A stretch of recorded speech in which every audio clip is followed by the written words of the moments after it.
Who will take the crown after 7 days of posting? I've been posting on social media for exactly 7 days. It's what you would consider quality content. Let's see what I got. First, we got this Wall-E. It's all original, Pixar has good voiceover, text for SEO, original graphics. Not to toot my own horn, but just about everything you'd expect from a quality content creator.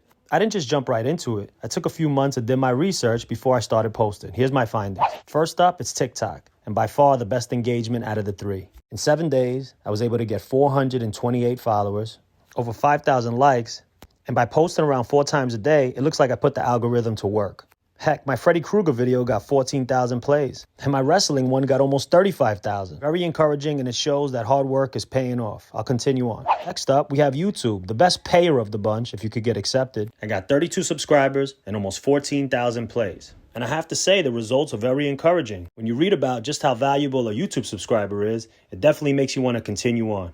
This video has almost 2,500 plays. This one, 1,600. And this one has 1,500. Not bad for 7 days on YouTube. Now we have Instagram. Only 35 followers. And I'll be real, most of them came from me following other people. Just look at this engagement.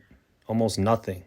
The most views I got was 148 on one video. Kind of discouraging. So to wrap this up, after 7 days of posting quality content to all 3 sites, coming in at 3rd place was Instagram. A pretty disappointing return for my time.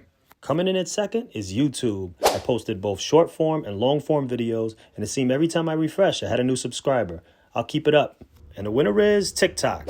I don't know what they did with this algorithm, but it does seem if you use trending sounds and relevant hashtags and post pretty frequently that you'll have success. I hope this helped.